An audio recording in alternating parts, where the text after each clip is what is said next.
Hey everybody, welcome to Texas 3 Step, sponsored by Texas Sports Life. This is episode 3. We got a good show in store for all of y'all. Tyler, lead us off. What we got going today? Yeah, it's really going to be a lot about college football today. College football is all pandemonium right now. It is just complete chaos, and not the chaos that we like, not the chaos where, Chris Davis is running back a field goal on Alabama, ruining their hopes, or at Jonathan Thomas, or, we got this wild cow trying to murder this dog right before a game. No, not the fun pandemonium. No, we got the possibility that college football will not happen. Today, we had Big Ten come out and say they're not having a season. We had the Pac-12 follow up, not that anyone cares, and they said we're also not having a season. The college football landscape is just completely up in the air right now. We don't know what the Big 12 is going to do. We don't know what the SEC is going to do. We don't know what the ACC is going to do. And for some reason, there's a lot of FCS conferences out there that we've heard nothing about them. We don't know what they're going to do. So, yeah, there's a lot going on with the college football, and it's just complete chaos every single day. Cody, what are your initial thoughts with all this? I think it's interesting. I think there's definitely going to be some effects on the college landscape. Like, I'm seeing things that the Big 12 stays and plays in the fall. They could potentially have Iowa and Nebraska join the conference. Maybe even like Ohio State and Penn State could join to bump them up to 14. I think that'd be a lot of fun if they did it. But I think the effects that it will have will be big, but more than likely short term, unless there's conference realignment. But I think it's going to affect the Big 12 the most, regardless of what happens.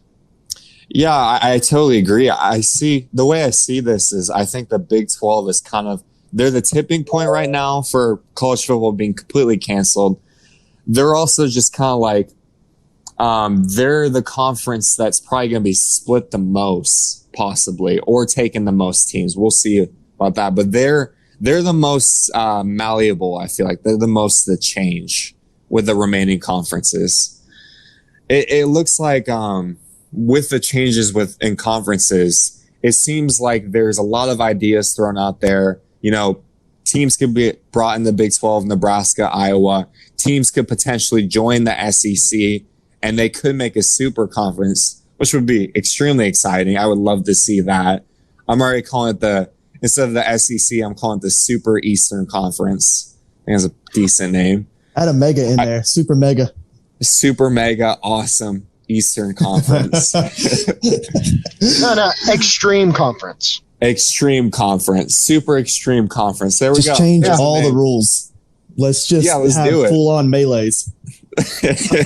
Let's just have brawls in the game. Yeah, no officials, no helmets, no pads. Let the players figure it out. Yeah, let's do it.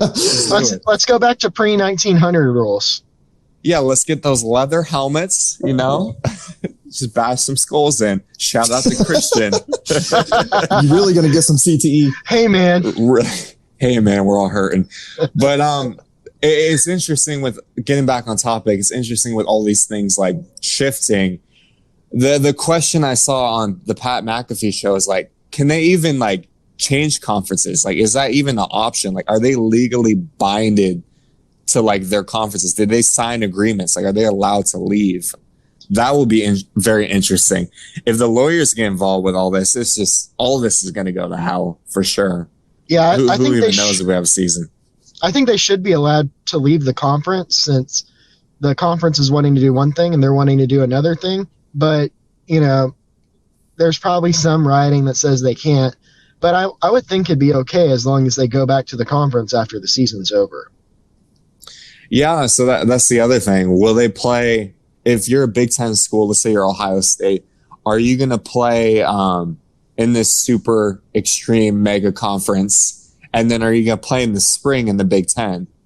Like, what's going to happen with that? I could see them running out, if they're allowed to, I could see them running out like their backups or something and just playing for fun. That would be a smart idea. Just get a bunch of reps for your guys that you're going to need them next year. The thing that worries me here is is how if you do this super mega conference, whatever you call it, is how would they do like a certain playoff? How would they find out who's the best team? Any of that, or ranking structure or anything like that? And leading off of that is what about the players that are eligible for the draft? What happens there?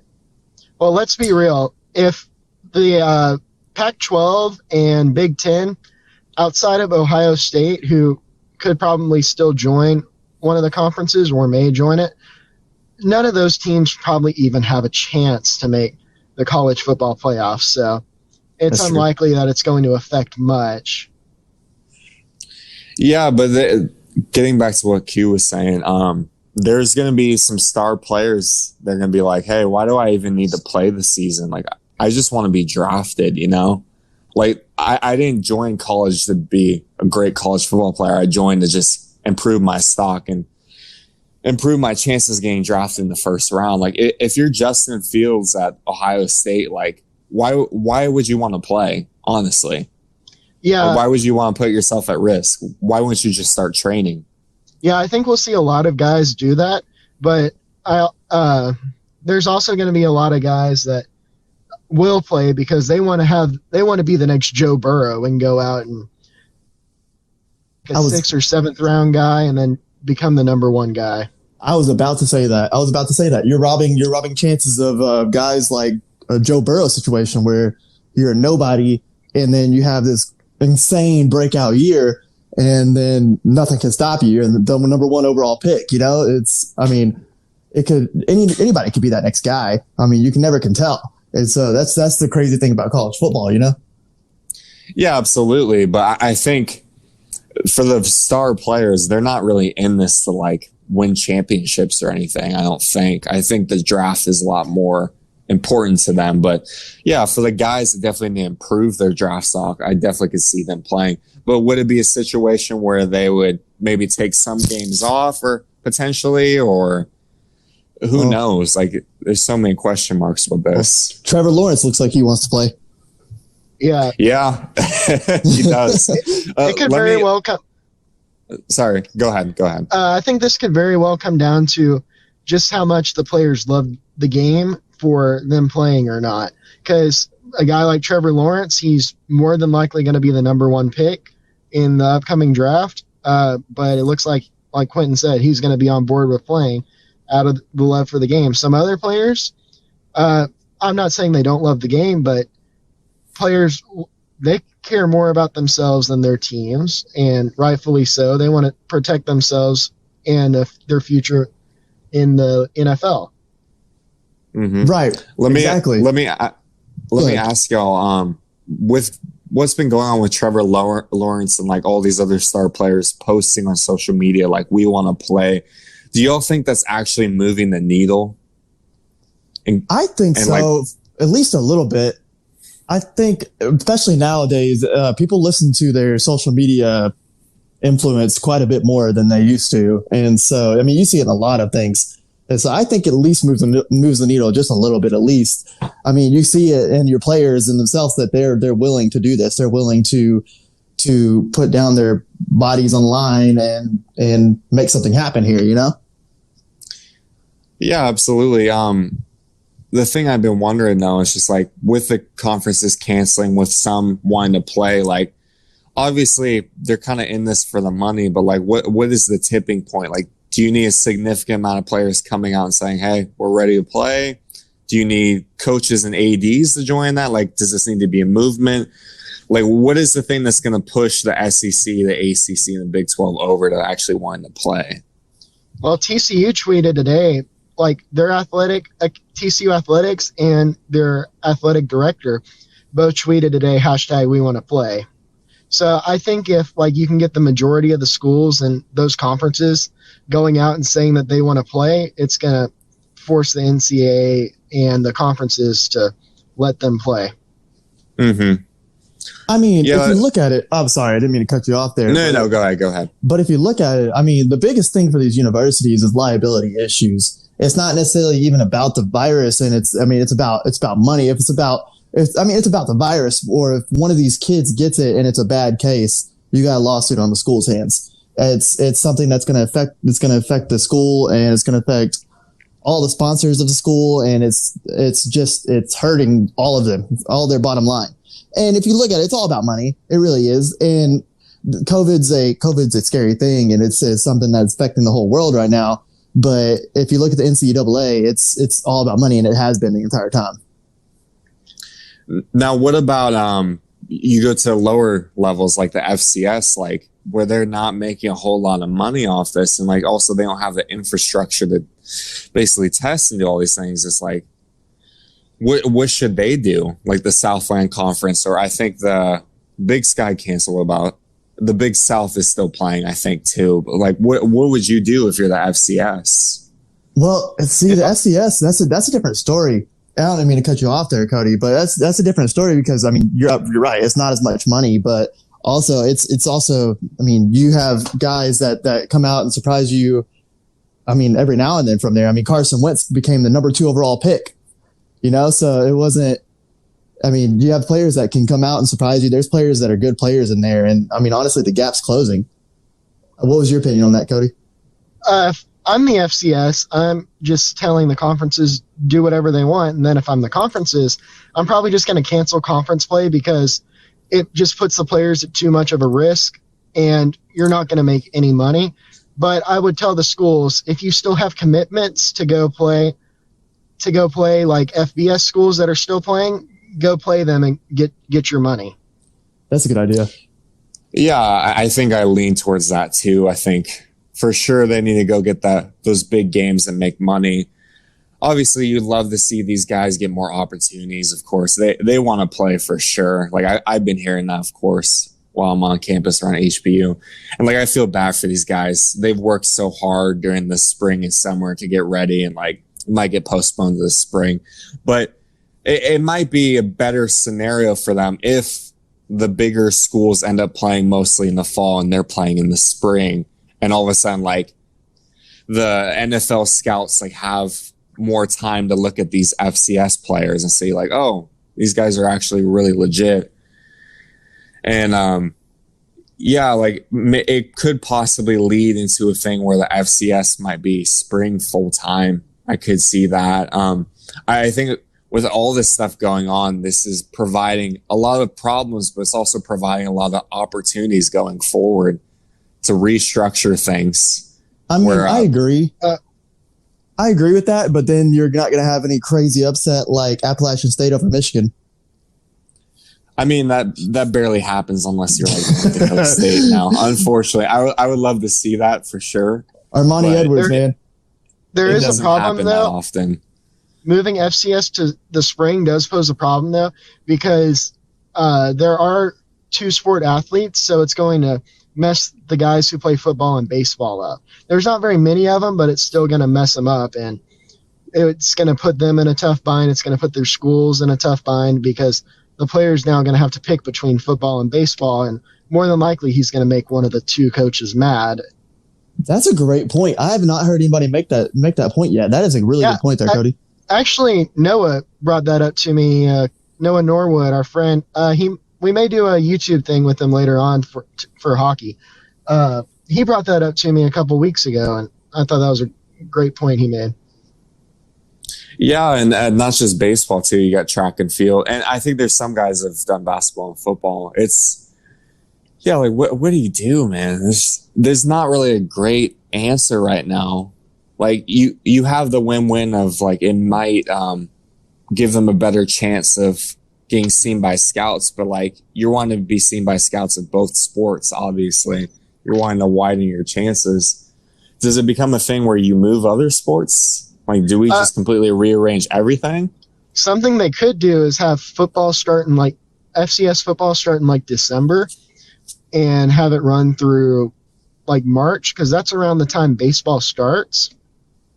So then those guys could just take a couple weeks getting ready and then probably be ready around conference play time. That'd be really hard on those arms, though. Or, I mean, it doesn't matter what position you play. Transitioning from sport to sport, that's a problem I have with even D1 schools switching over. I mean, if these players were to get drafted or anything like that, even having like just the summertime to recover is not really even enough time to recover and recuperate and be able to be ready to be on an NFL roster if that was the case, if they were to get drafted. And so moving to the spring poses a lot of issues that we haven't even gotten even barely into. Yeah, it'd be hectic. Go ahead, Cody. I was just saying it'd be real hectic if they did that. Yeah, I agree. Yeah, Quentin, you brought up a point. Because of everything that's changing, the NFL kind of has to adjust too. Like, obviously, they're tied to college football too. So, are they going to move the drafts? Are they going to move the combine and all the different events, pro days too? What if everything gets moved to the spring, like what's going to happen for those guys that are trying to get drafted immediately? What I think could happen is, so you saw it with the MLB this past year, or this past draft, actually, that just happened, a month or two ago? They actually shortened their draft to 5 rounds.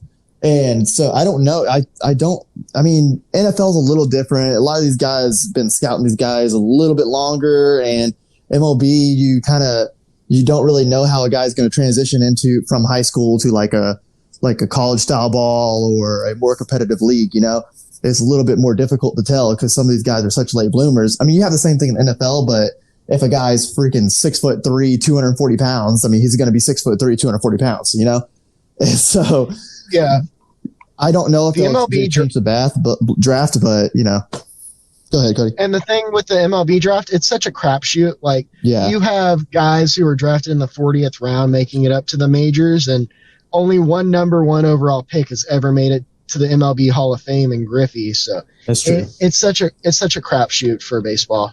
It is. I'm just saying that you may see some type of change up in the draft. Maybe they shorten it down. Maybe it's rescheduled, but they're definitely going to have to do something because I don't know if they'll have enough on everybody just in case, to do 7 rounds. Yeah, they may shorten it to 5. Yeah, I can see that happening. That'd be a safe shorten, but you're going to see a lot more people return for their senior year or their junior years though here. Yeah, and will the NCAA kind of give these redshirt guys or these seniors that are kind of having these crazy seasons, are they going to give them another year? That should be another thing they should be looking at. Yeah, they really should. Absolutely. But who knows? There's a lot of questions right now, especially with the players specifically. Like, there's a lot of things going on with them. They're gathering for probably the first time, like grouping together and like demanding certain rights. And today we got some really big news from actually the Supreme Court about this. I want to read this real quick for everyone. And this is going to get swept under the rug, but this is massive news for all college players. And today is Tuesday, in case y'all didn't know when we were recording this. Tuesday, August 11th. Yeah. Yeah. So, the NCAA has been trying to delay this ruling from, I think, a year ago, basically saying that players could receive more benefits, I think, tied to school. So they could get more school equipment, they could get more travel opportunities, they could get cash incentives. And the Supreme Court basically, they listened to what the NCAA said, and they refused to let the NCAA block the first ruling. So as of this week, right now, colleges could expand benefits if they want to players. Now, this doesn't directly mean they could just start paying them straight cash, but they could start giving them even more gear, probably feeding them more. I'm not 100% sure about the specifics, but it would give them a lot more things that they've asked for and really needed as players. I think most people agree that like NCAA players really get shafted on this deal. Like, the NCAA and all these conferences make billions of dollars, and these players are not making much. Like, they're getting scholarships, which is great, but they need a bigger piece of the pie in whatever form it takes, no matter if it's cash, no matter if it's more anything, any perks that they have. So this is a huge ruling. A lot of things will be going down after this for sure. And I think we'll see even more rulings from the Supreme Court. But this is really the first major, or really second major step to players maybe getting eventually paid, which would be huge. What are y'all thoughts on that? It's kind of a lot to take in. I think if they're going to pay players, it's going to be very tough because of Title IX. I think I've said this before, just because of all that goes on. I think the best way to do it evenly, is to make like all the New Year's Six teams, their players get a set amount based off like the amount that their teams make for making it to those bowl games. And then the same thing for like teams that make it to the final 8 or whatever in other sports as well. I mean, at the minimum, at least let them make money off their likeness so we can get NCAA football video game back. Heck yeah. That's what the world needs. If they kept making that game, coronavirus wouldn't have happened. Damn, bold statement from Cody Smith. NCAA football is the cure to COVID. Yeah, those CNN is going to be reporting on that soon. Those people in Wuhan would have been so football hoax. Those people in Wuhan would have been so busy running around with Trevor Lawrence at quarterback. Golly, we are going off the rails tonight. But yeah, I thought I would be the one going off the rails tonight, not you. No, it's Cody tonight. Yeah, dude, I'm 4 beers deep. Golly, but hey, I'm all jacked up on Mountain Dew. Bringing us back. Yeah. Where were we?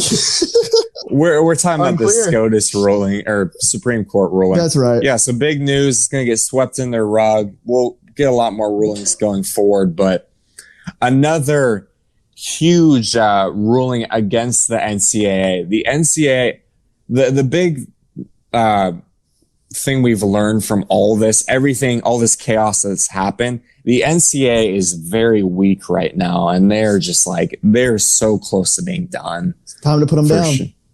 Yeah, it's time to put them down. And that, Q, that brings us to our rant time of the week.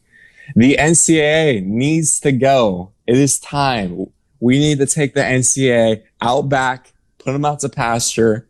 They need to go up to the farm up north. They need to go. Old Yeller. Right? Turn them into glue. They need to go for sure. For too long, the NCAA has been the governing body, and really the original purpose was to prevent the players from getting screwed over, and kind of to keep things fair amongst players. But the funny thing is we're in 2020, and like a lot of the problems are coming from the NCAA. Yeah, it seems like they're the ones screwing over the players. Yeah, exactly. Like they seem like, since they're trying to be a government body, they seem like a government body that's so behind on the times. Like they never knew that players would be making billions of dollars for their schools and not make a dime, basically. And like, we really need to just get rid of them and just create a new system. And I think now is absolutely the time for sure. But I was thinking for this rant thing, we could kind of just go through just kind of some of the great things and quotes that the NCAA has done over the years. Not only have they not paid the players, but over the years, they have overstepped the line on so many things. Let me pull up this article real quick. If you want to go from hot little potato right now. Yeah, y'all talk for a second. Hold on. I mean, if you want to go back to the beginning of NCAA, let's start with not giving Jim Brown the Heisman. He should have very well been the very first African-American player to win the Heisman. Instead, it was Ernie Davis. Yeah, so deeply, like, there's some deep racial ties, racist ties to this. Like, the fact that they don't want to pay players and kind of treating them like slaves in a sense. And at the same time, like, they've hammered African-Americans for many years, like, when there should have been change a lot earlier. Like, they're very behind on the times for sure. Yeah, you talked about Jim Brown, and then you talk about what happened with Reggie Bush. The fact that he was just trying to help out his family Like, there is absolutely no reason something like that should happen. I mean, it's crazy. They recently gave it back to him though, didn't they? Or they? So I don't think he has a Heisman back, but he's allowed to return to USC. So imagine this: they can remove him just completely from the face of the earth of being attached to USC and being one of the greatest players of all time. They can remove all his stats. They can take away his Heisman. Like, all that stuff, like, it never existed. Like, is that not, like, the traits of, like, a authoritarian government? Like, honestly. It's insane. Like, you're erasing history. What are you doing? How can you ban someone from a university? Like, that just doesn't make sense. Yeah, and something like that, too. It's different. It's like, he didn't... I'm not even going to say anything. No, he didn't do anything too extreme, you know? So it's like... Yeah, like a lot of these incidents, there's just players, like, they're just trying to provide for their families. Like, scholarships are great, but it's like, it doesn't put food on the table most of the time. And like a lot of these kids, a lot of these great kids, is just like, they're coming from situations where, like, their families do not really have a lot. And it's just like, and then all of a sudden you got boosters like, hey, we can slide you something off the side, something you really deserve. Like, and we'll try to keep it quiet. Like, and then the NCAA is like, oh, no, you can't do that. You can't do that at all. Like, are you kidding me? First of all, how do you have the power to even do that? It's insane. That's insane. It really is. But I finally got the article pulled up, but I want to run down some of the even crazy things that crazier than the Reggie Bush stuff. So they've handed down sanctions to Oklahoma because they served too much pasta at like some function. The guys ate too much. Heaven forbids. They're football players. Too much pasta. You know, is there supposed to be an NCAA rep just like standing over their shoulders, like they're eating, and then all of a sudden the guy's like, no, stop. That's too much. Jesus, like, I wonder how many Big Macs they ate at the White House. Yeah. Well, was Trump going to serve them steaks and stuff? And the NCAA was like, no, they deserve Big Macs. That's all they get. It's insane. Yeah, there's other stories like that. Another school, they served icing on cookies, and that wasn't okay. Oh, no. That's insane. Oh, no. What are they going to do with the icing? Out of control with the icing. We do sugar cookies only here. Plain sugar cookies. That's what you get. That's all you get. Or the ones with raisins. That's all. That's it. It's like that guy that... You want chocolate chip cookies? Hell no. No chance. Chocolate chips cost extra. Damn right. It's like that guy that screwed Joe Exotic over. It's like that guy's just the NCAA. Sitting there. Yeah, they're just sitting there in the corner taking notes, reporting it to the NCAA. Hey, they got too much icing. Doug, do you remember the show Recess? Yes. They're literally Randall. They're Randall Snitch. That's all they are. Some more great things. Do you guys remember Monet Davis, that great young pitcher? Oh yeah. Yes. So Gino Ariema, the UConn coach, like the GOAT of women's basketball, he just called her on the phone to congratulate her. And then they basically, like, the NCAA had a slap on the wrist to UConn for doing that. Like, he's not allowed to call her and say, good job. That's weird. So that's why UConn hasn't been very good the last few years. I guess. he just wanted to be a decent human being. Oh, no. Being a decent I'm surprised they haven't gotten on to... Go ahead. I'm surprised they haven't gotten on to Bill Snyder for writing players of opposing team notes. I mean, isn't that a way of recruiting? I guess because letters and it's so old school, maybe they're like, oh, this is fine. They're like, yeah, what is this? You know, I've been around this my whole life, of course, because my dad's been a coach, but there honestly have been some crazy rules, not just the players, but coaches too. Like I remember, we've been at dinners and people have been like, hey, we'd love to like pay for your dinner. Or we'd love to like buy you a bottle of wine. And my dad's like, hey, that's great. But like, we have to keep it under like $50. Like if we go over that, then we have to report it. And then like they could potentially sanction us on that. As a person who likes alcohol, I can find a lot of drinks for under $50. Yeah. Okay, let's get the shittiest wine we can find. So can they get like? Could they get like half of the bottle? If the bottle's $99, could they get half of it one week and the other half the next week? Who knows? There's weird rules like that. There really are. And then there's other things. It's like us coaches, families, like there's some things that we can do to help players and some things we can't do. If they're hungry and want a snack, like we can't just give them food. Like we have to report it. Like, well, you wouldn't give them food anyway. Well, that's true. I only feed myself. I got to get those protein and that gains. But yeah, just, and you can really go down a long list. There's so many crazy things. You could talk about SMU, how their program's never recovered from the death penalty. Like the NCAA has just for many years gone. But that was steroids, though, wasn't it? What? No, that was recruiting SMU was violations. paying players. Oh, that's right. Okay, there was somebody who got in trouble for steroids. I don't know. Let's move on. It was the Russians. Yeah, so that really wraps up our rant of the week. The NCAA needs to go. We'll probably run a poll sometime this week if anyone agrees with that. I assume most people agree because the NCAA is whack. But moving on, I think we got Texas Man of the Week. Is that true, Q? Oh, we got Texas Man of the Week for sure. For sure. This is Texas Man of the Week, where we read you some crazy thing a Texan citizen did during this week. All right.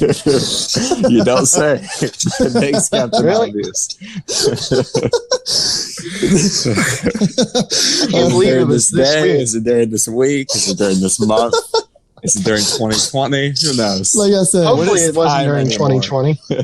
Well, Texas Man of the Week. Here we go.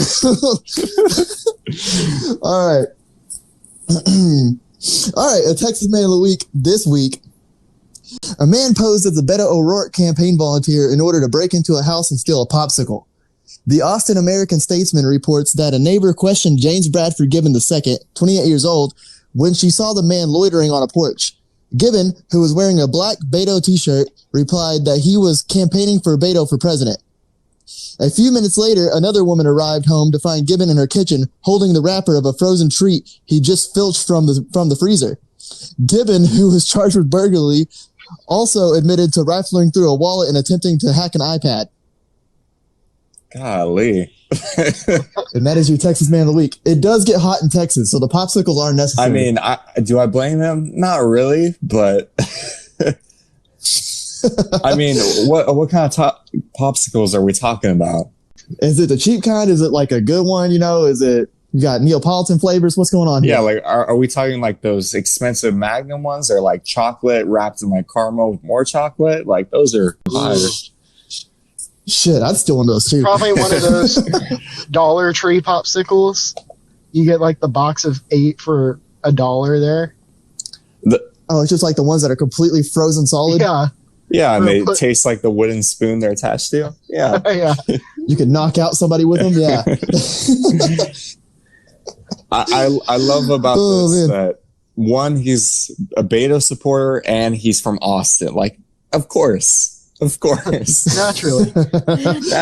As a person who lives in Austin, this is the most Austin story you could find. Yeah, it really is. Well, it could have been more Austin if he was like number one Beto supporter and he tried to take the guns of the owners too. That would have fallen in line too. He's sitting on the porch with the guns, disassembling them or trying to disassemble them and messing up. He shoots himself in the foot or something. Oh man, when I was in the Army, a guy was cleaning a rifle, or it was actually a machine gun. The guy was cleaning a machine gun and he forgot to take the firing pin out and he shot a hole through his hat and through the roof and we all got in trouble.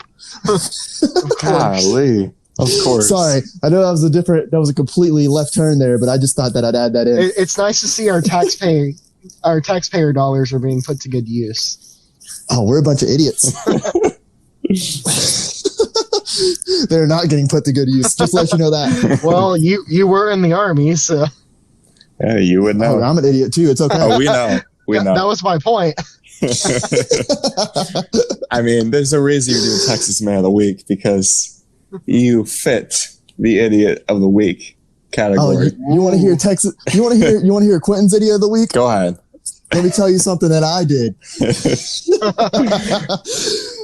One time I got wrapped up in saran wrap and rolled down a hill. I landed in a fire ant bed and got bit by 300 plus fire ants. I basically went into a coma. Yeah, that sounds par for the course. Yeah. Anyways, that's Texas Man of the Week and Quentin of the Week. Shoot, we might doing that too. Might as well. Yeah, we really should do every week. Quentin just tells us a story about his life. I have way too many. Yeah. I might have more than Texas Man of the Week. It sounds like something Bert Kreischer would do. I mean, he's basically a war veteran, Bert Kreischer. Yeah. Have you been to Russia? Have you been involved with the Russian mafia? I wish I would have, man. That would have been amazing. I am the machine. I am the machine. Okay. Back on topic. What do we got next, Q? Yeah, we're moving on into baseball. And so, if you've been paying attention to pretty much anything baseball related, the big thing was the brawl that happened in the Astros A's game. So we've been waiting on to see something happen like this after the Joe Kelly situation. And now we saw it in full force. So what happened was Lariano, he was pegged 3 times in this series. It was either 3 or 4 times. He was hit multiple times in this series, and then jogging to first after saying some words, exchanging some words with the pitcher, jogging to first. Astros hitting coach started mouthing off to him from the dugout, and then the Astros hitting coach hid behind a bunch of players when Lariano went ahead and charged. Freaking soft. Yeah. Let me give a little more background to this. So Mike Fiers is the guy who basically opened up the can of worms on the Astros, and I believe he's currently playing for the Oakland A's, or they were his team last year. I'm pretty sure he's still there, but that's just the background for it. Right. And so there's already some animosity there, and also the A's and the AL West, and it's just a lot of people have been really, really giving it to the Astros this year. I mean, deservedly. I mean, it's 2017. You cheat in baseball. It's not a good thing to do. And so the suspensions came down from this, and many people were expecting a way too big extension for suspension.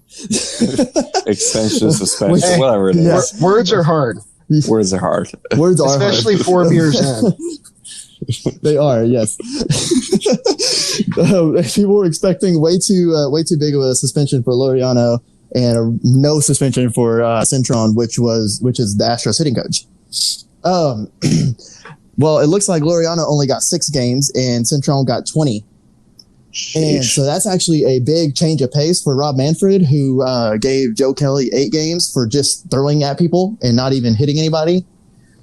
And so it looks like people got to Rob Manfred here to where he's actually taking things a little bit more seriously in this whole situation, because especially you can't have a coach, especially during a pandemic in ball where you're not supposed to be in contact with anybody, starting things with a player and starting fights. You just can't have that. It's ridiculous. Yeah, you have to make an example out of the coach in this situation. Like, I think here it should have been more than 20. Yeah, for real. I think in this scenario, it's about more than just the Astros, because you don't want people touching anyone. So you need to make the coaches understand that they just need to stick to themselves, and if they're going to say something, just mumble it where no one can hear it under their breath. Like, I'm a professional at that. Oh, we know. We know. We know. But so that's pretty crazy. Another crazy thing is that the MLB is proposing a bubble idea for the playoffs this year. Let's go. I was actually wanting to know. Yeah, right. The Arlington bubble. They denied the bubble earlier. Shoot. Yeah, exactly. I think it's a great idea. I don't know how this is going to work, especially if you have cases going into the bubble, but it gives me a lot more hope that the season's actually going to be completed. Yeah. I would assume that the bubble would probably be in like an indoor stadium. Naturally, as a Rangers fan, I'm going to say it's going to happen in Arlington since this is the newest stadium in baseball. It would just make sense, I think. But, there's not really that many hotels around, so it could happen elsewhere. Yeah, it's just kind of a tough situation, but they are discussing moving it to like a centralized location and having everybody play in one spot for the bubble playoffs, which is a good idea. I mean, worst case scenario, you look at this and say you got some COVID cases going into the playoffs and they're on playoffs teams. Well, what you could do is put a 2-week pause on the season, but then everybody's in a bubble, then everybody's fine, and you can actually finish out the season. Yeah, but the problem. The problem with that is that you're going to put a 2-week pause on the season. So baseball is all about momentum. So you're going to have a team that's probably red hot going into the playoffs, and it's just going to come to a screeching halt. So you can have a player like on a 20-game hitting streak. The pitches look like a beach ball going into him when they're being thrown to him, and he's going to be taken out of that rhythm for probably 14 to, I'd say 17 days. So it's going to be weird. It's going to mess up their timing and stuff. It will. And if this is just a idea of what could happen, but I mean, if that's the case, everybody's on the same level. There isn't some player that's going through this and some player that isn't. I mean, it's everybody going through the same situation. So it's still fair ground. And so that's the only way where I'm like, yeah, I can see it. I'd rather see baseball happen than no baseball happen. If you come in and you're all under the same circumstances, there's no asterisks to me. So yeah, that's true. But it's also going to mess up. Like, it's more than likely if a team like the Royals, when they made it to the World Series that first year before they won it. Oh, for sure. It would ruin a team like that from happening. It's going to give a sharp advantage, I would think, to like the Dodgers and Yankees. It absolutely will, and that's something that you want to try to avoid, obviously. So you can't have something that happens. Onto my next point, since we aren't doing Idiot of the Week this week, Mike freaking Clevenger, Mike Sunshine Clevenger. Oh man, this guy is ridiculously dumb. So he is on record of basically being one of these people that have been open, like basically he hasn't kept his mouth shut, right? About wanting to play in COVID, hasn't kept his mouth shut about the Astros and cheating and not taking the game seriously, all these kinds of things, right? And talking about, he's gone on record with speeches about responsibility and personal responsibility. Well, this dude went out with Zach Plesac, breaking all the protocols. And Plesac was caught. Clevenger wasn't caught. He didn't tell anybody, and then he flew back with the team. Now they took the appropriate protocols, the Indians have, and they put him in quarantine. But especially with what the Cardinals did, and they've only played 5 games so far, and now the Pittsburgh series that was supposed to happen this weekend just got postponed too. And I mean, you would think that the Cardinals and Marlins already gave you a good example of what not to do, and you go out and do this. There needs to be some suspensions. I think that he deserves to get in trouble here. It's insane that he's not at this point yet. I mean, 2-week quarantine isn't enough for him to miss. You can't just voluntarily go break protocols like this. So what about he's suspended for 2 weeks without pay? I would be definitely in agreement with that. I mean, if you're one of the people that's one of the main leaders in trying to get baseball back, I mean, you saw him on Twitter. I mean, the guy's been all over Twitter nonstop, and he goes out and he does this, and it's just, that is the most asinine thing I've seen in a long time. Yeah, I now that I think about it more, I think that's a fair way for the MLB and teams to handle this. If a player gets caught outside of what they're supposed to be doing, you suspend the guy 2 weeks without pay, and potentially more if he goes, like if Clevenger infects other teammates and stuff, you could suspend him more without pay if you want. Yeah. I mean, I agree. They need to start doing something. Manfred needs to start putting down some punishments. I mean, especially when somebody blatantly ignores all the protocols like that. It's just, It's insane that you would let somebody just get away with this. It's ridiculous. And then he flies back on a plane where his fellow pitcher and his pitching staff, or his fellow player, Carlos Carrasco, just got over cancer. Yeah. I mean, how can you sit there and do that and do it with a straight face? That's insane to me. Yeah. What do you think of this, Tyler? Yeah, this is just such a terrible situation. Like, why do I keep hearing stories of guys just not caring and doing stupid stuff? Like, I feel like every week we have a new story of guys just being idiots. What's crazy to me is that the Indians are a good team too. What was that? What's crazy to me is that the Indians are a good team too. Yeah, and I guess he doesn't care. He's willing to risk it. Yeah. It's just selfishness. It really is. It really is. Yeah. That's what it boils down to. Uh-huh. And so, but yeah, I mean, that's that. And hopefully no Indians players got COVID because of him or anything like that. And hopefully we don't have any more issues with the season. I mean, because we were actually starting to see like a little bit of a dip in the COVID news other than the Cardinals. And we're back just like that. Yeah, exactly. Long. Exactly. Rob Manfred thought he escaped a little bit. Now Sunshine Clevenger. He's going to stay on the hot seat. Yeah, one idiot. For sure. Mm-hmm. But let's get on to some good baseball news. How about that? You ready for that, guys? Sure. Yep. Yeah. How about Cody? Sure. So much enthusiasm. Yeah. That's what I'm known for, my enthusiasm. Let's get one big enthusiastic sure from Cody. Come on. Sure. Boo. Get off the podcast. All right. I'm going to head out. Just like Jonas Cespedes. But no, what I was going to say, what about Charlie Blackman right now? This dude is 484 on the season right now. He's batting 484. That's the best average through the first 16 games since Barry Bonds in 2004 with a 525 average. Sheesh. Yeah. He's been destroying the ball. And again, that brings me back to what I was saying a little while ago. With a 14-day layoff, it'd probably mess him up too. I mean, he's a great player. It may not mess him up that much, but it's still going to have a little bit of an effect on him. Oh, absolutely. I mean, even if he is 400, even in a 60-game season, that's still incredibly impressive, though. Oh, yeah, that's insane if you can do that. There's not many players that have done that, even then, like even in 60 games. That's one of the most difficult things to do.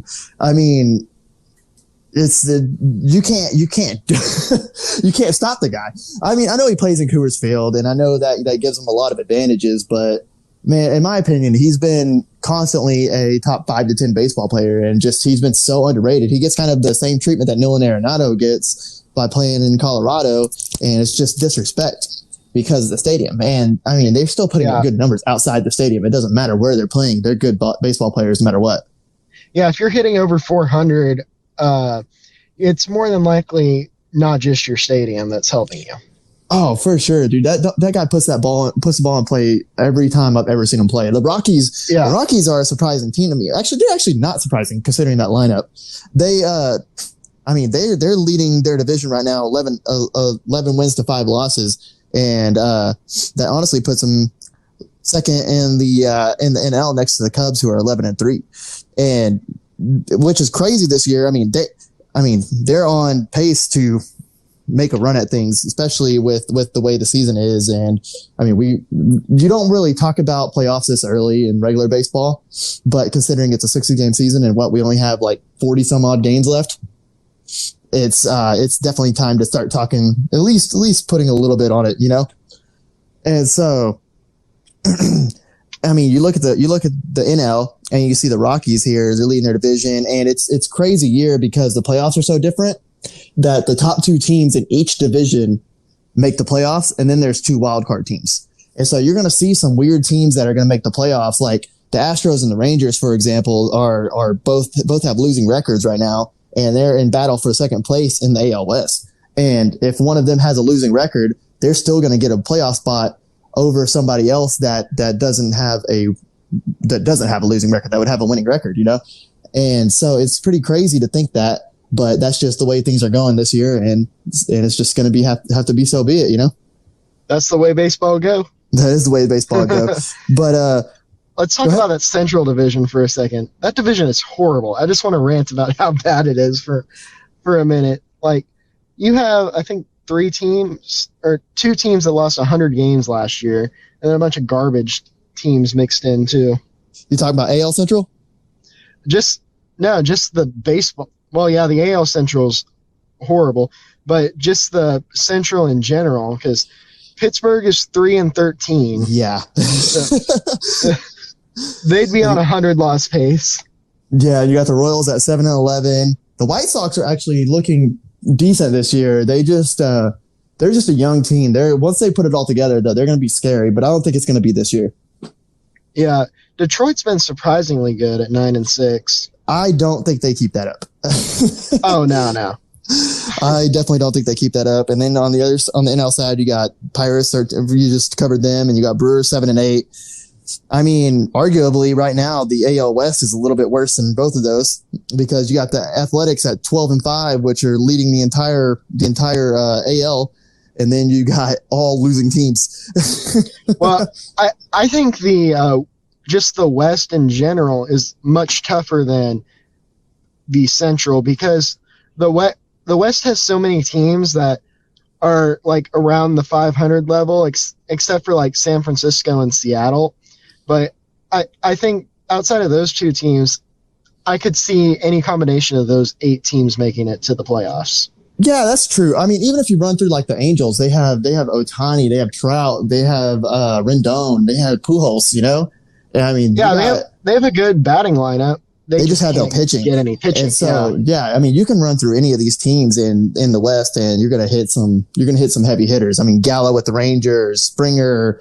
I mean, I'm not gonna say Altuve right now for the year he's having. Correa, though. I mean, yeah, Correa's been on fire. And the A's are just an all around, just like complete team. So it's been crazy. They've won 9 of their last 10. Yeah, so good battles to watch are going to be definitely in the AL West to get second place there, because as we're speaking right now, it looks like the Astros and the Rangers are going to win tonight. And so we're recording this on August 11th, just to let everybody know.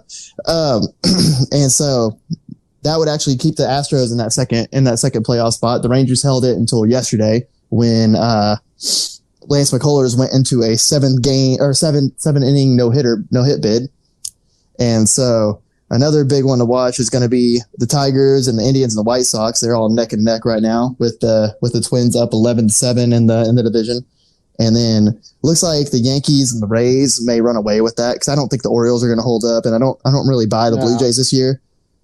I could see the Red Sox maybe doing something, potentially a trade for someone, or if that rotation though, man, that rotation is so bad.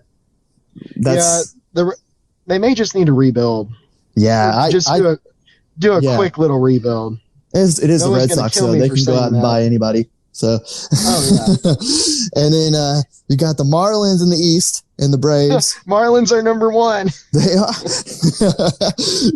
It's we'll see how long that lasts. But you got the Cubs off to a hot start, and then the Reds. The Reds were my surprise team this year. That were my surprise, not so surprised, because a lot of people were buying into them.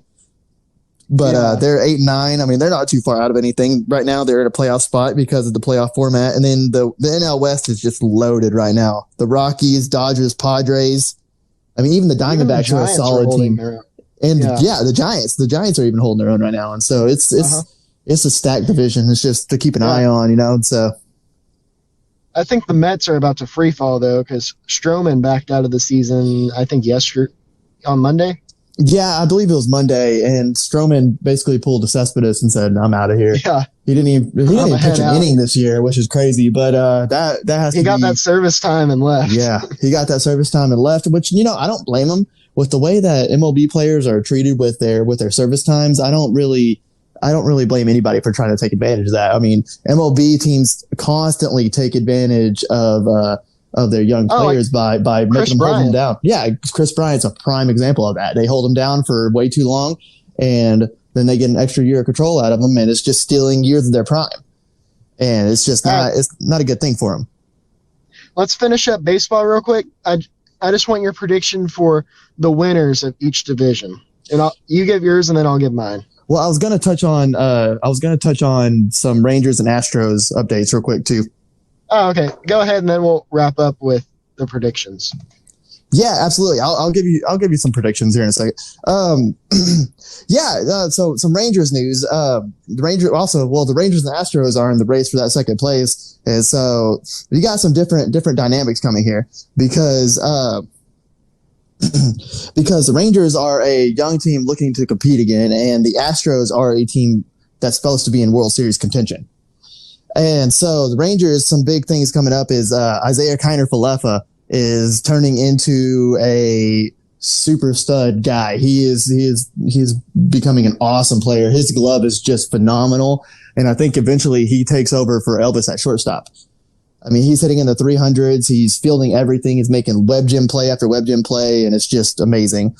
Gallo. That'd be a nice part of their core. Oh, it absolutely will. And so I really think that this young core is something to look at here. I mean, and let me touch on Gallo real quick because pitching. Yeah, that's for sure, because the pitching outside of Lance Lynn has not been great this year. I mean, Lance Lynn has allowed 3 runs through 23 innings, and he has a 1.16 ERA.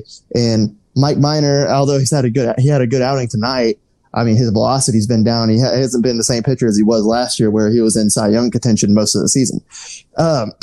But yeah, if you look at other players around the team, though, like Gallo, I mean, Gallo is just he is what he is, and I don't know. I mean, his average has dipped a little bit from that hot start he got after not even having as much time to practice before the other players. But I mean, he's still throughout his career. This is a stat I found, which I love. Gallo has the third highest at-bats per home run he has 12 at-bats per home run through his career, and that's right behind Babe Ruth and Mark McGwire. That's some good company. That is some great company, and I'm like, I love Gallo. I just love watching him crash bombs, and now he's developed into a player that can basically be your premier player, you know? Yeah. And another thing I wanted to touch on real quick about the Rangers before I move on to the Astros is Odor needs to be benched. Yeah, it's time to cut ties. It absolutely is. I mean, they owe him so much money, though. They do. It's not god awful contract, but it's still a lot for a guy who has a negative .4 WAR and batting 128 and 40 at bats. Yeah, they did sign Derek Dietrich, and I do predict by the end of this week he's probably going to be your starting second baseman. That wouldn't be surprising. Or when maybe until Danny Santana comes back, then you can move Santana or Solak over to second and roll from there. Absolutely. Let me run through the Astros real quick. So obviously the Astros are going to miss their hitting coach for 20 straight games. Well, he hasn't helped them much. No, he didn't help them much, especially with the way Altuve has continued to struggle. He's batting 138 with 17 Ks and 16 games played. I guess it's now 17 games played, with a minus .02 WAR, and his glove hasn't looked good either. If you could see the drop fly ball and missed ground ball that were trending on Twitter. I would still take him every day over Rougned Odor. 1,000%.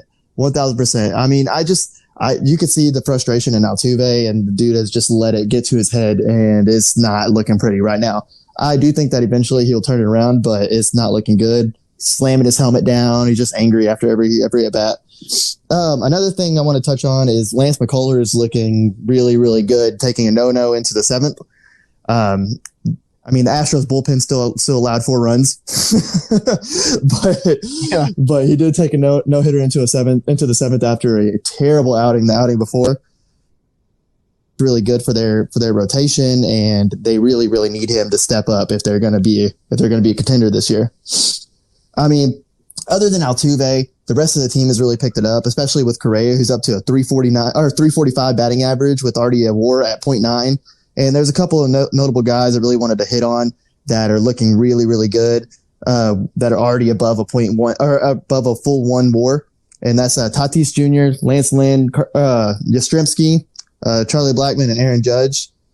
But yeah, that's about all we have for baseball. Other than let me go ahead and do my predictions real quick. You want me to run through that? Yeah, let's just first place for we'll start with the AL East and just go through the AL, and then NL East and go through the NL. You give yours, I'll give mine. All right. Well, since Giancarlo Stanton just got hurt, and that's about a 2 to 4 week blow for the Yankees lineup, I'm actually going to predict that the Rays take the East. And then I got the Twins in the Central, the A's in the West. And then I will take the Braves in the NL East. I will take the Cubs. I'll go ahead and take the Cubs right now. And then I got the Dodgers in the West. Yeah, I agree with most of those for the most part. I'm still going to go with the Yankees in the East. I think they'll pull it off because, they can go out and trade for whoever if they need to and all that. I think the Yankees will take care of business there. I'll go with the Twins in the Central, A's in the West, then jump into the National League, the Braves. Yeah, they're one of those teams we don't really talk about enough. They're a really good team, even though they lost Soroka. I could potentially, my friend Edgar and I talked about them potentially making a deal with the Rangers if the Rangers drop out of playoff contention for minor Lance Lynn. So I could see that happening. Yeah. I think the Cubs, the position they're in now, they're probably going to get the NL Central. Probably wouldn't have picked them at the beginning of the season, but I wouldn't have either. Yeah, at this point, it looks like they're going to take care of that division.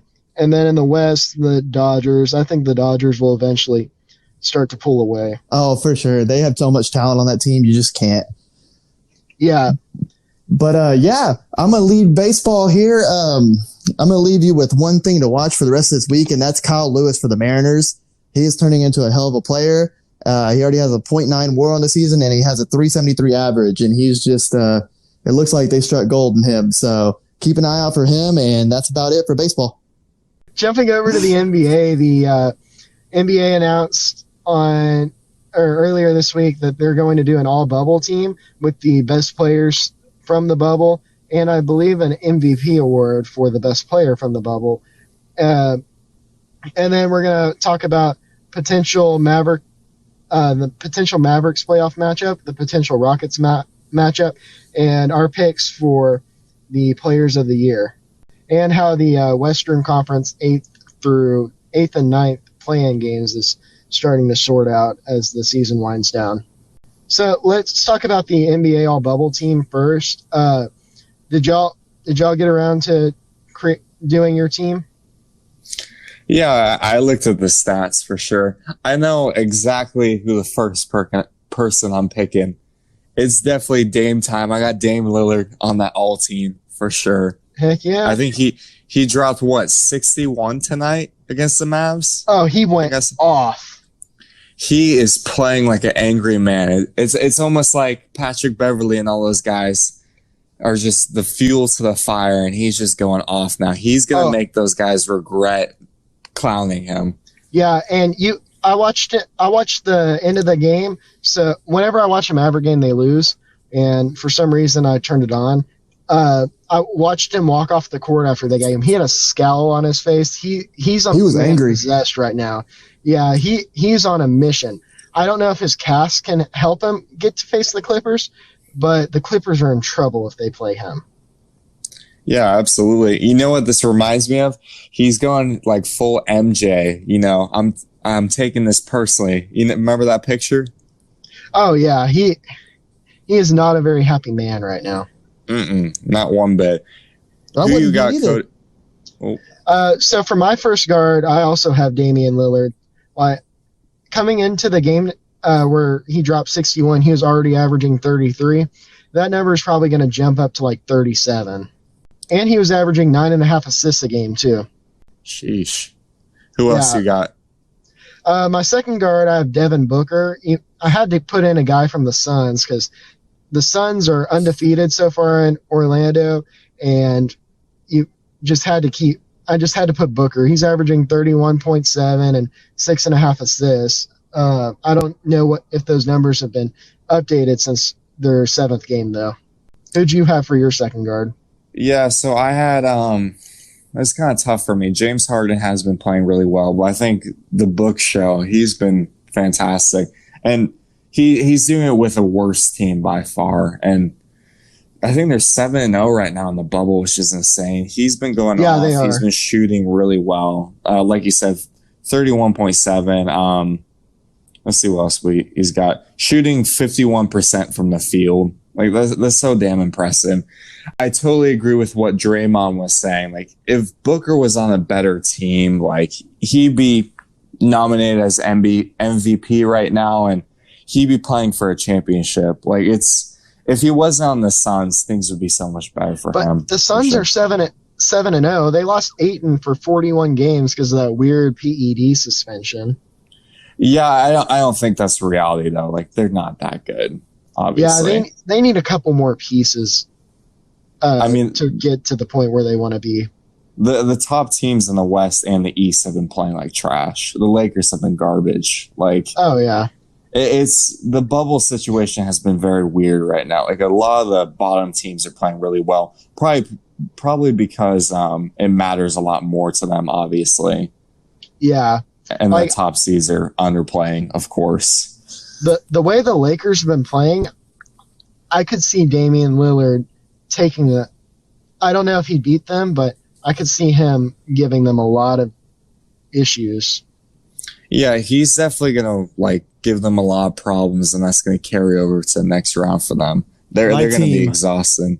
My team is Dame Lillard, Dame Lillard, Dame Lillard, Dame Lillard, and Luka.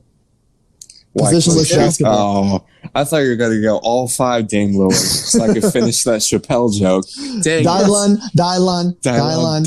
and Dylan. I spit hot fire. Shoots hot fire.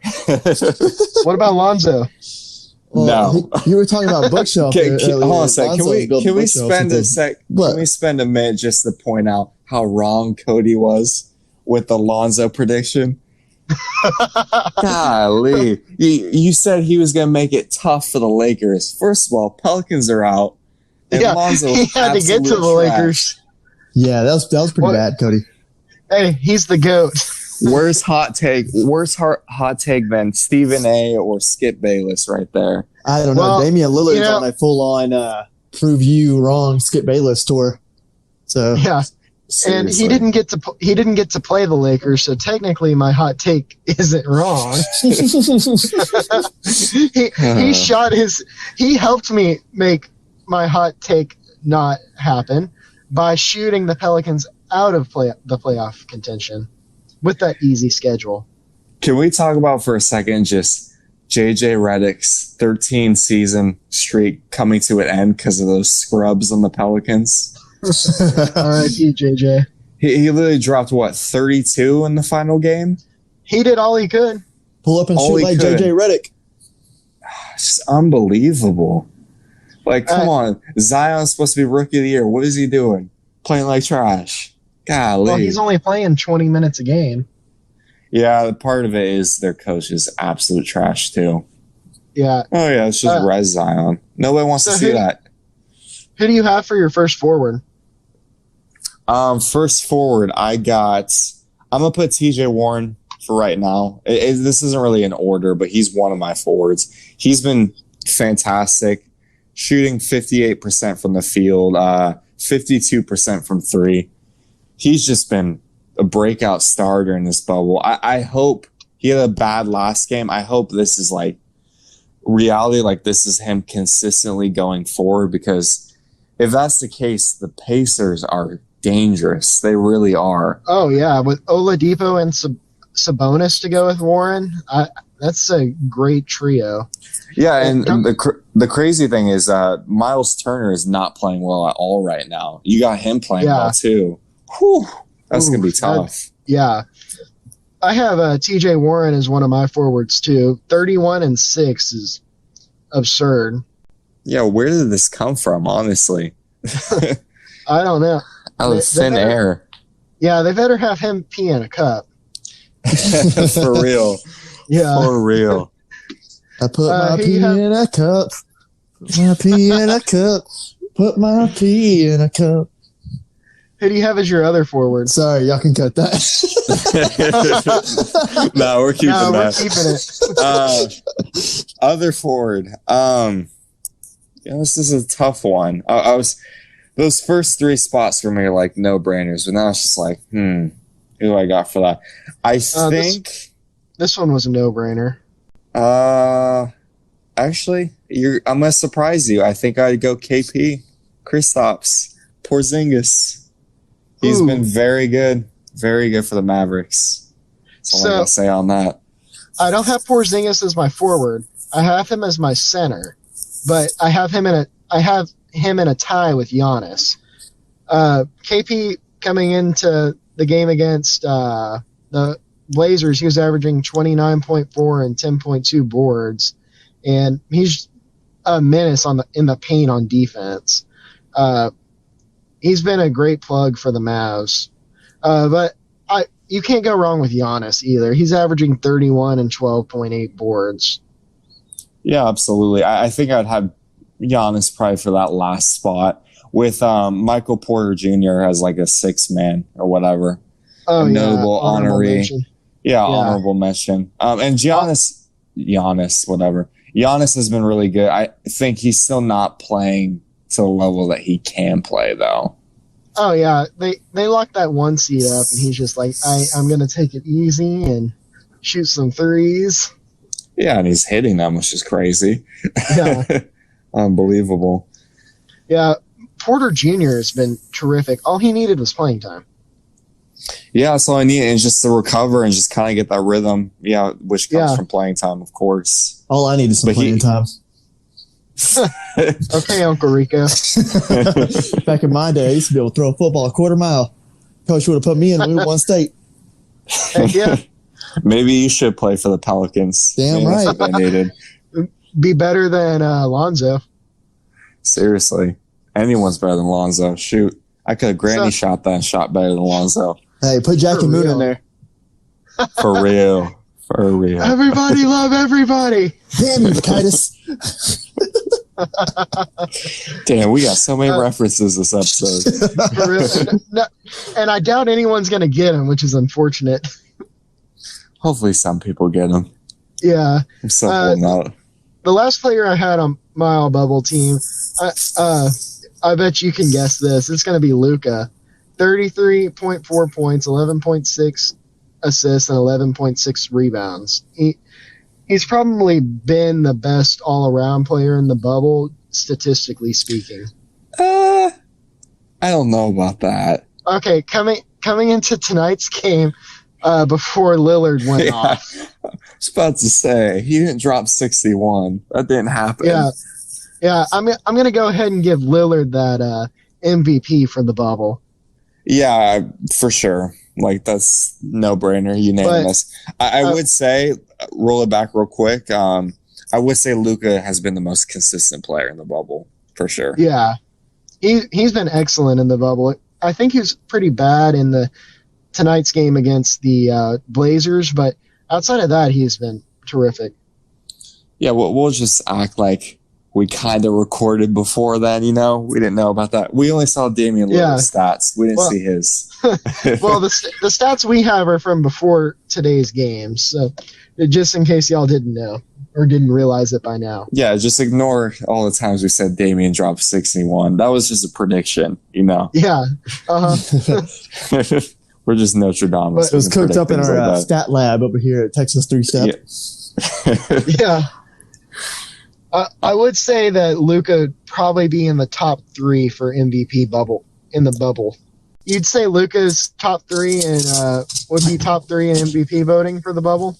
Yeah, I agree with that. I think it'd be Dame. You didn't have him on your team, though. Yeah. On your all bubble team. Because my 2 guards were Damien and Devin Booker, and I have them 1-2 for MVP. You can put him at forward. I mean, I could, but he's kind of a point forward. It's kind of confusing, man. What are even positions anymore? I know. We got Bull out here jacking up threes. Like, what is a center anymore? What's a point guard? Who knows? Bull is so great at 2K. Let's talk about the NBA regular season awards that are from the entire season and not just the bubble. Who do you have for your MVP, Tyler? So what are the three nominations? I saw two of them. I didn't see the third. It was Giannis, Harden, and I think it was LeBron, right? Yeah. Yeah. I mean, it's probably between LeBron or Giannis. I could make an argument either way. I'm impartial. I'm more of a LeBron fan, so I'm going to say LeBron on this. He's gotten the Lakers to where they need to be, and having them beat Anthony Davis has, and Anthony Davis, but those two dragging that old veteran squad to number 1 seed, that's pretty impressive. Giannis is kind of basically the same that he was last year. Like I don't know what he was the MVP last year, so yeah, but LeBron is better than he was last year. LeBron's had a great season. I think Giannis has done exactly the same as last year. So, well, yeah, I'd take my MVP to have MVP stats every year. That'd be nice. Yeah, absolutely. But do you reward him for the same stats the next year, or does he need to improve? You know what I mean? Yeah, I do. Let me see. So right now, Giannis is averaging 29.8 a game, and LeBron is averaging 25.5. What about AD? For points. Yeah, why isn't AD considered in this? I don't know. He's probably, I would say, like top 5 to 7 range. I guess that's fair. He's 10th in the NBA in points per game at 26.1, ahead of LeBron. Interesting. Yeah, that's weird. Interesting. Shout out on photo. There we go. We got that in there. Yeah. LeBron's leading the NBA in assists, 10.3. Giannis is going to be down there, but Giannis is third in the NBA in rebounds at 13.7. I do he think is 6'11". That's not impressive. Yeah. True. I don't think you can go wrong with either of them, though. I think I have Giannis, but just like barely. Giannis doesn't have a second guy with him like Anthony Davis that he can give the ball to and stuff. Yeah, I think that's a good argument, honestly. Again, you can make an argument for both.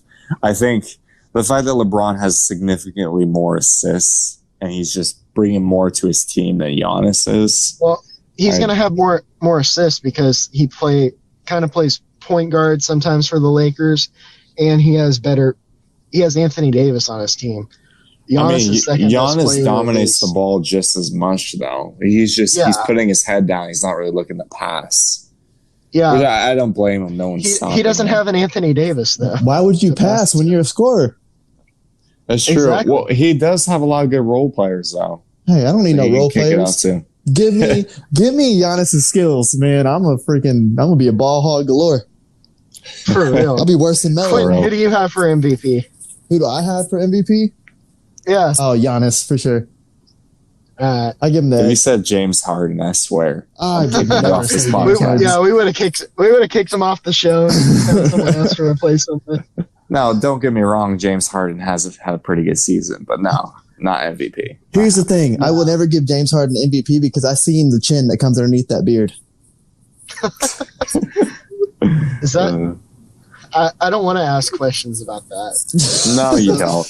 Let's move on to the next category. Yeah, let's move on to most improved player. Who do you have for that? I think this is probably going to be unanimous. Yeah. What are the three nominated, just so everyone knows? It is Brandon Ingram, Luka Doncic, and I forgot the third guy.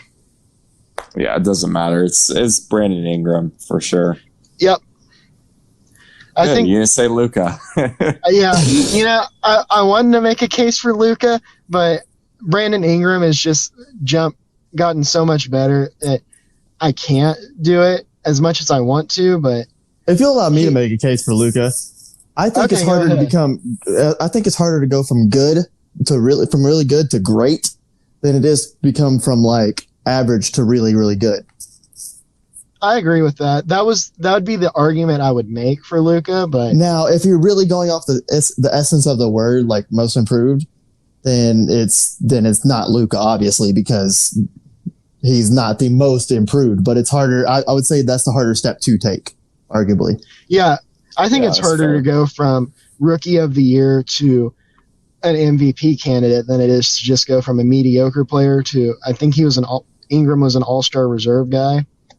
I think it's much harder to make it that jump to the MVP contention. Right.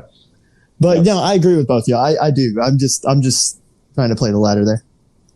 Yeah, I gotcha. No, we appreciate that. What's next Rookie of the Year? Rookie of the Year should be. I'm not even going to name the candidates. It's Ja Morant. If it goes to Zion, I swear, let me not say anything stupid, but if it was up to ESPN, it would be. If it was up to ESPN, it would be Zion, which is ridiculous. Ja has been fantastic as a rookie point guard. He's distributed a lot better than I thought he would. Like his passing ability is fantastic in the NBA, and that's translated. He's also done a really good job scoring, of course. He's just great on 2K. He is great on 2K. Who is the third guy on that list? You remember? Maybe that guy from, I think, Brandon Clark from Memphis, possibly. I don't know. I didn't really look at the list. It's actually Cody Smith. Heck yeah. I believe it. I scored 4 points on JV. How about that? Again, they need to retire your jersey at your high school. I don't know why they haven't yet. Would I go to the ceremony? Probably not, but yeah, you're too big for that. It's expected. But getting back to the rookie of the year, it just shows, since we don't even know who the third person is. Like Zion and Ja are going to be superstars for a long time. They're so much farther ahead of any other rookie in the league. Yeah. So the other guy, I don't think I've ever even heard of him. His name is, I've heard of him, Kendrick Nunn. Oh, yeah, Kendrick Nunn's a solid player. He's not on their level. Hey, yeah, Kendrick Nunn takes you to church.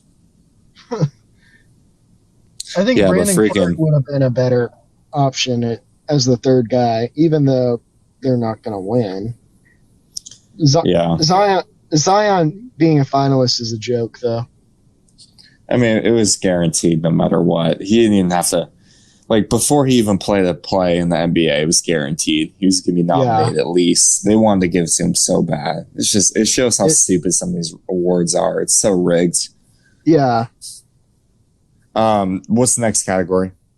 So, let's talk about the Texas teams and their potential playoff games. Defensive player of the year? Golly. Nah, I forgot about that one.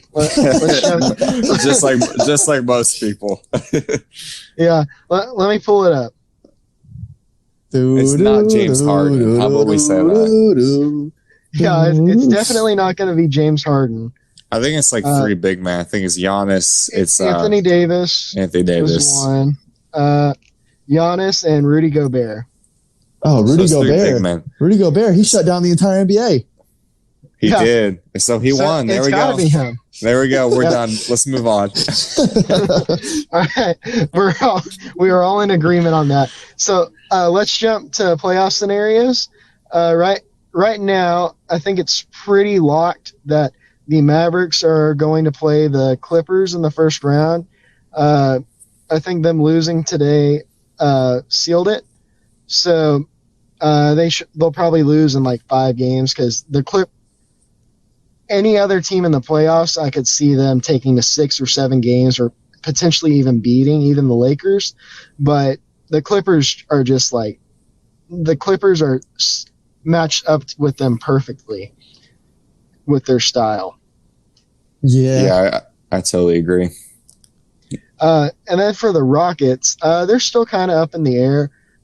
They could fall to the number.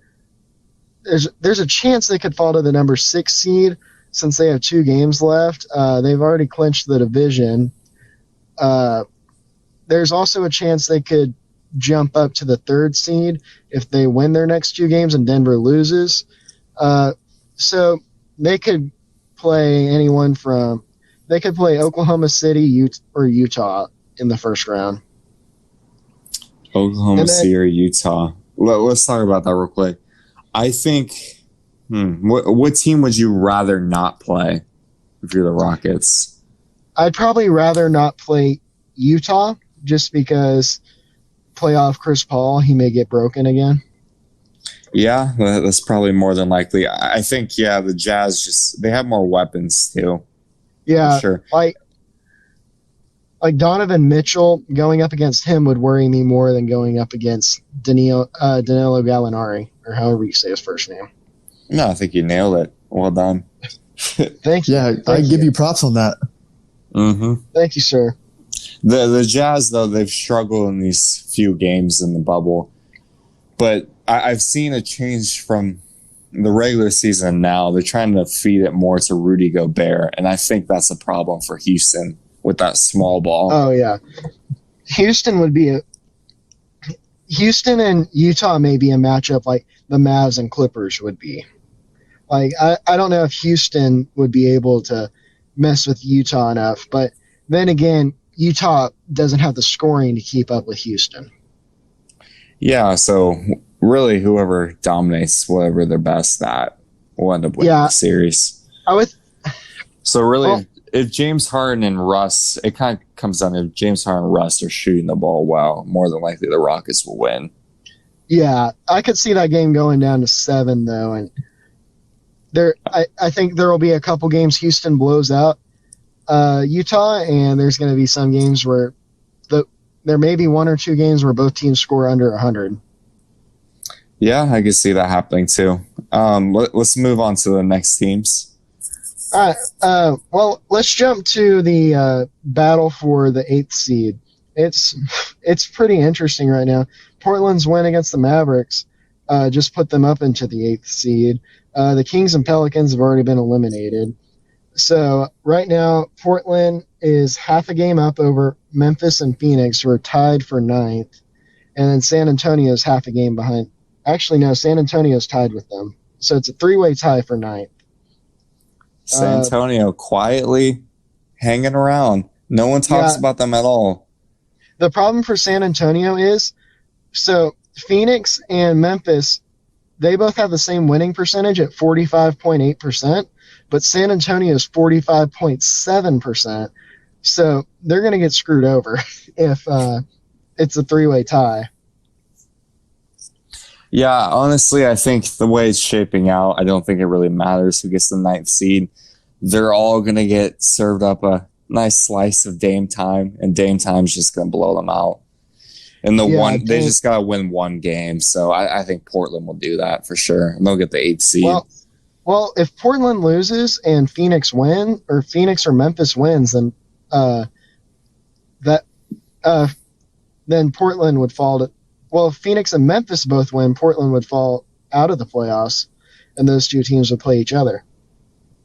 Wow, so yeah, they got to close it out. If they drop to that 9th seed, let's say Memphis or the Suns getting that 8th seed, do you see Portland being able to win back-to-back games like that against either Memphis or the Suns?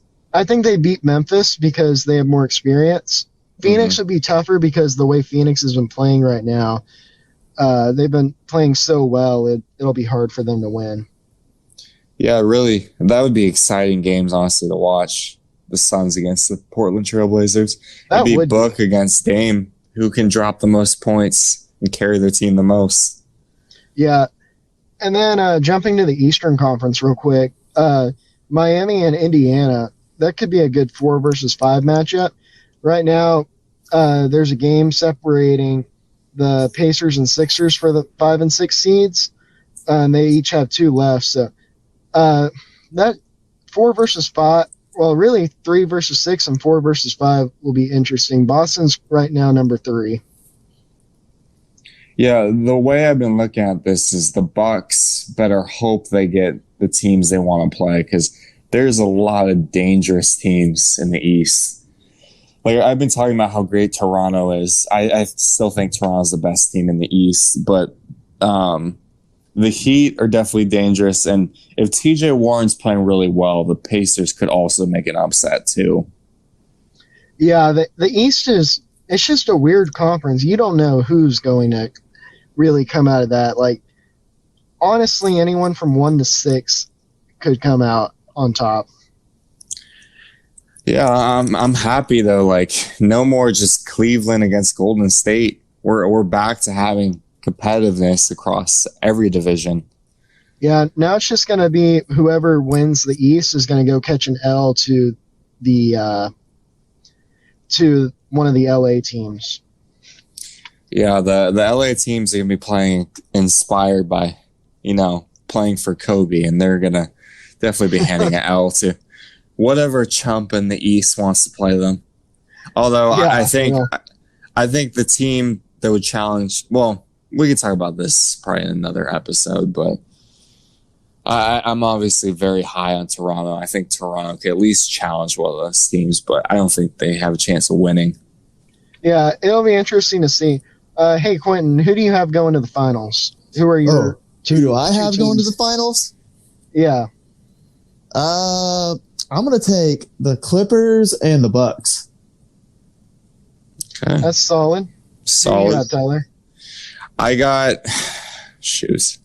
I'll go Lakers and then probably Toronto. Interesting. LeBron and the Lakers need to freaking make some shots, though. I'm tired of posting freaking memes of them breaking shots. I want some happy memes. Golly. Tyler's like that meme. Or when he's posting the memes, he's like the meme of that guy with the smile mask on, and beneath it, he's crying. Yeah, that's me. Or so he's a meme of a meme. I'm a meme of a exactly. Meme.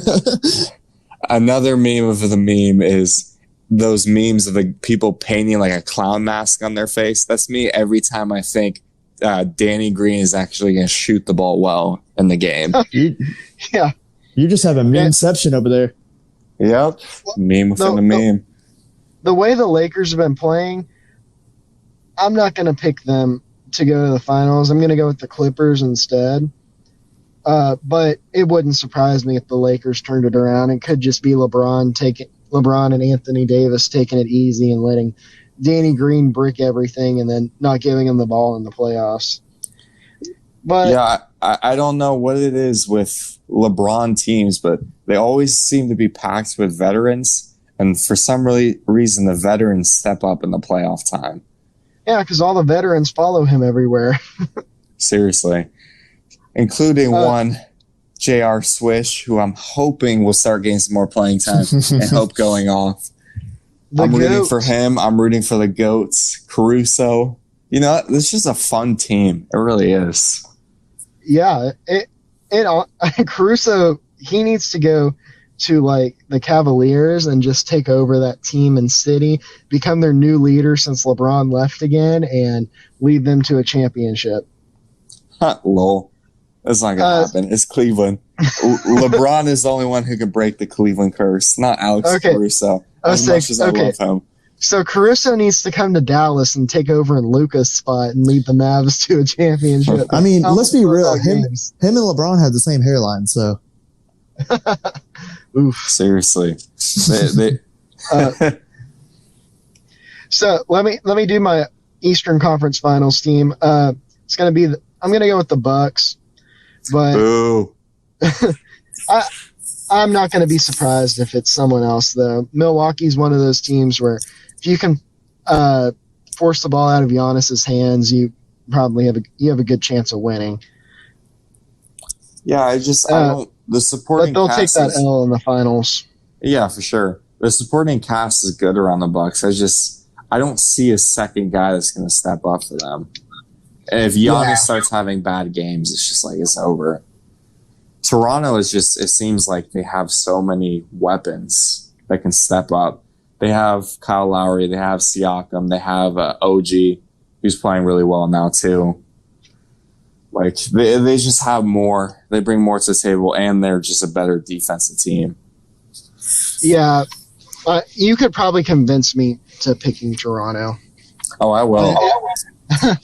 Every episode until the finals, I'm just going to be praising Toronto. I'm going to be like Drake. I'm going to be praising Toronto, and then I'm going to root for the Lakers in the finals game.